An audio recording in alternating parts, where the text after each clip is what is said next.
Hello dear students, welcome back to the Marks Up. Dear students, today I am discussing about trinomial nomenclature.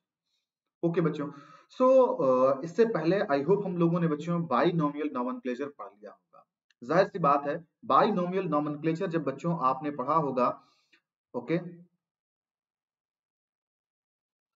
तो आपने उसके बारे में बहुत सारी फीचर्स के बारे में पढ़ लिया होगा। ओके, जैसे कि हर एक नेम के बच्चों दो कंपोनेंट्स होंगे। आपने एक को कहा होगा बच्चों जेनेरिक नेम और दूसरे को आपने कहा होगा स्पेसिफिक एपिथेट। जो जेनेरिक नेम होता है बच्चों वो रिप्रेजेंट करता है जीनस को, और स्पेसिफिक एपिथेट जो होता है बच्चों वो स्पीशीज को रिप्रेजेंट करता है। ये आपने बाइनोमियल नोमेनक्लेचर में आई होप बहुत अच्छे से पढ़ लिया होगा बच्चों। लेकिन ट्राइनोमियल नोमेनक्लेचर का यूज क्यों आया बच्चों? देखिए, पहली बात तो अपने दिमाग में ये बैठा लें कि बाइनोमियल से हम लोग उसके जीनस और स्पीशीज को पता कर लेते थे, लेकिन कभी कभी कुछ वैरायटीज, कुछ स्पीशीज में, कुछ प्लांट या एनिमल्स में आपको ऐसी एक तरीके से सिमिलैरिटीज देखती है। उनकी स्पीशीज जो है ना, इतनी ज्यादा सिमिलैरिटी उनमें दिखाई देती है कि आप जेनेरिक और स्पेसिफिक एपिथेट से आप उनको क्लियरली आइडेंटिफाई नहीं कर पाते हो। तो उसी कंफ्यूजन को रिजॉल्व करने के लिए बच्चों नेम ऑफ वैरायटी को ऐड किया जाता है। दैट मीन्स उसको आप कह सकते हो सब स्पीशीज को भी ऐड कर दिया जाता है, जिसके बाद आप उसको पर्टिकुलरली उस तक आराम से पहुंच जाएंगे और उसको आप इजिली आइडेंटिफाई कर ले जाओगे। ठीक है। बच्चों सबसे पहले ये जान लीजिए आपकी ट्राइनोमियल नोमेनक्लेचर किसने दिया था। ठीक है। So it was first proposed by, देखो बच्चों बहुत जबरदस्त कंफ्यूजन है। दो साइंटिस्टों का नाम इसमें आता है। आपको ऑप्शन के अकॉर्डिंग बच्चों इस चीज को रिजॉल्व करना है। सबसे पहला तो आपको मिलेगा लैमार्क, भी एक ऑप्शन है। ओके।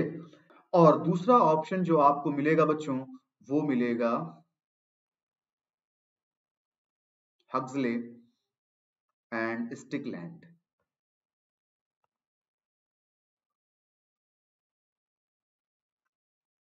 ओके। अब आपको, आप कैसे इसको आंसर करेंगे बच्चों? देखो, अगर आपके ऑप्शन में लैमार्क दिया हुआ है तो कभी आज तक ऐसा नहीं किया है बच्चों कि स्टिकलैंड को भी, हक्सले एंड स्टिकलैंड को भी ऑप्शन में दे दे। ऐसा कभी नहीं हुआ है। या फिर मोस्ट ऑफ द केसेस में बच्चों जो अभी तक नीट में पूछा गया है वो हमेशा स्टिकलैंड को पूछा गया है। या जो भी आप नेशनल लेवल की टेस्ट सीरीज देते होंगे बच्चों, वहां पर भी अगर trinomial nomenclature was proposed bye या वाज फर्स्ट प्रपोज्ड बाय लिखा हुआ है तो मोस्ट ऑफ द केसेस में हक्सले एंड स्टिकलैंड का भी नाम आता है। आप जितने नेशनल लेवल के मॉड्यूल्स देख लेंगे, जितने नेशनल लेवल की कोचिंग्स में देख लेंगे, हर जगह आपको हक्सले एंड स्टिकलैंड भी दिया हुआ है। बट कहीं कहीं आपको कुछ बुक्स में आपको लैमार्क भी मिलेंगे, और कुछ टेस्ट सीरीज वगैरह कुछ लोगों के क्वेश्चंस में आपको लैमार्क भी मिलेंगे। जब आप गूगल करेंगे बच्चों तो वहां पर लैमार्क ही आता है फर्स्ट प्रपोज्ड बाय। बट जब वही आप कुछ वेबसाइट्स पे या और भी चीजें हैं मॉड्यूल्स वगैरह लगाएंगे तो trinomial nomenclature was proposed by Strickland दिया हुआ है। ठीक है।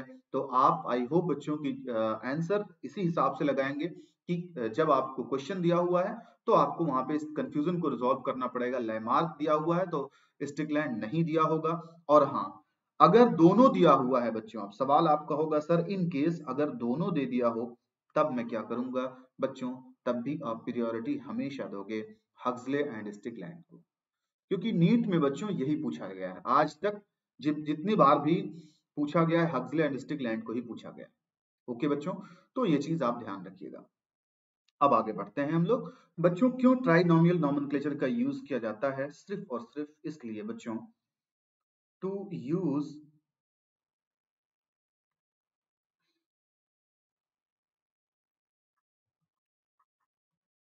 Name of living things at a rank lower than species. Okay, तो बेसिकली स्पीशीज के नीचे भी एक रैंक देने के लिए बच्चों ट्राइनोमियल नोमेनक्लेचर का यूज किया जाता है। अब बच्चों, अब मैं बता दूं आप लोगों को, ये 3 कंपोनेंट्स से बना हुआ होता है trinomial nomenclature. Trinomial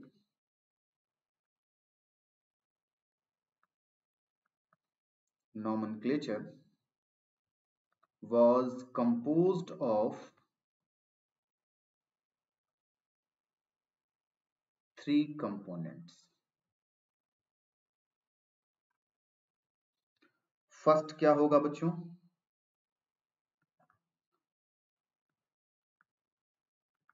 generic name,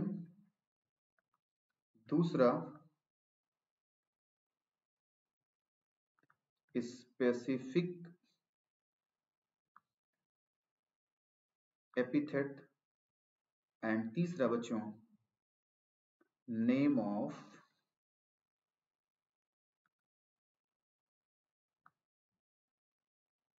variety और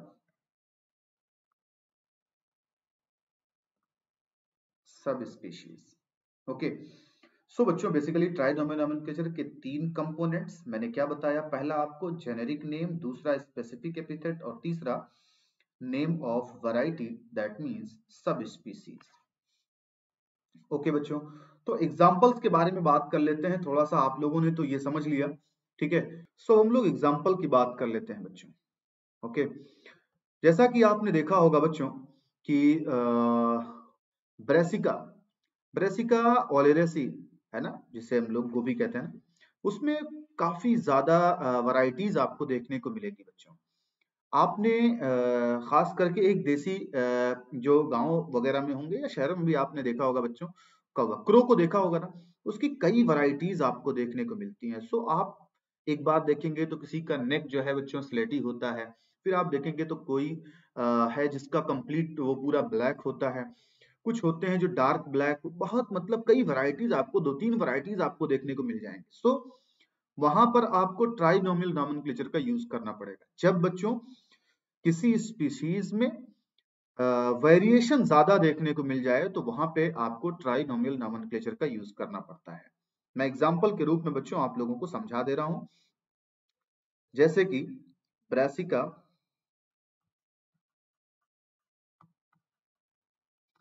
ओलिरेसी,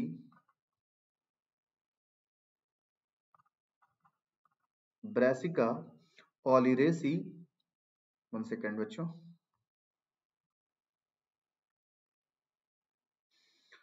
ब्रासिका ओलिरेसी बोट्राइटिस, और इसी की एक और स्पीशीज है बच्चों ब्रासिका ओलिरेसी कैपिटाटा, और तीसरी स्पीशीज इसी की ब्रासिका ओलिरेसी नॉल कॉलोरोपा, सॉरी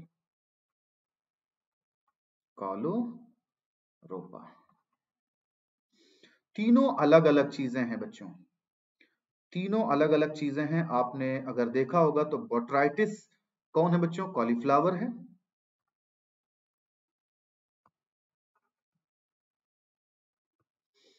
कैपिटाटा जो है बच्चों ये है कैबेज, और ये है बच्चों नॉल खोल गांठ गोभी जिसे कहते हैं लोग, नॉल खोल। ओके, सो ये वेरिएबिलिटी आपको यहाँ देखने को मिलेगी। आपने मैं एक और एग्जांपल बता दे रहा हूँ बच्चों आप लोगों को क्रो का, ठीक है, ताकि आप बहुत आसानी से इस चीज को, पहला एग्जांपल मैंने ब्रेसिका का बता दिया, प्लांट में हो गया। दूसरा मैं बता दे रहा हूँ आपको एनिमल्स में, एनिमल्स में कोरस स्प्लेंडेंस स्प्लेंडेंस,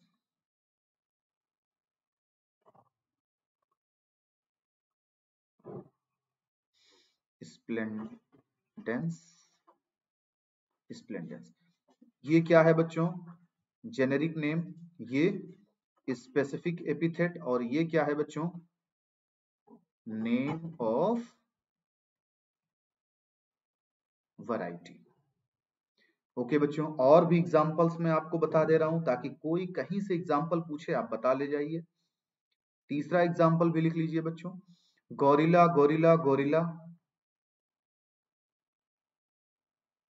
अच्छा, एक चीज आपको और इसी नॉमेनक्लेचर से बच्चों सीख लेनी चाहिए।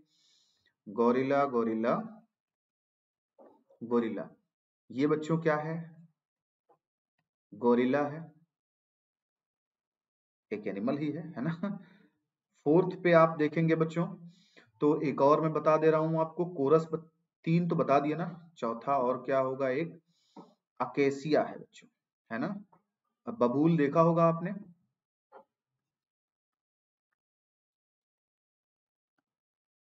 अकेसिया नॉलिटिका, और इसकी वैरायटी जो है बच्चों वो है इंडिका, इंडियन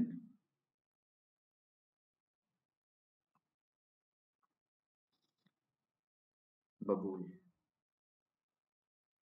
ओके बच्चों, तो आई होप ट्राइनोमियल नोमेनक्लेचर के लिए इतना बच्चों सफिशिएंट नहीं, मोर देन सफिशिएंट है, इससे आपको सारी चीजें याद हो जाएंगी। हाँ, एक और चीज मैंने कहा कि एक और चीज आपको सीखने को मिल रही है यहाँ पे बच्चों, तो वो ये मिल रही है कि टॉटोनीम्स आप देख रहे हो बच्चों, गोरिल्ला गोरिल्ला गोरिल्ला, है ना। स्प्लेंडेंस स्प्लेंडेंस, आप सेम सेम चीजें दोनों दिखाई दे रही हैं, तो जाहिर सी बात है इसी को बच्चों टॉटोनीम्स कहा जाता है, गोरिल्ला के केस में स्पेशली टॉटोनीम्स। टॉटोनीम्स बच्चों क्या होता है? टॉटोनीम्स का मतलब ये होता है कि जेनेरिक और स्पेसिफिक एपिथेट अगर सेम हो जाए, ठीक है, generic and specific epithet both are same। Only किसमें पाया जाता है बच्चों? Only present in animals. Tautonyms बच्चों ओनली एनिमल्स में ही वैलिड होता है और किसी में वैलिड नहीं होता है बच्चों, ठीक है। ओके, सो आई होप कि आप सबको ट्राइनोमियल नोमेनक्लेचर समझ में आ गया। थैंक यू सो मच बच्चों।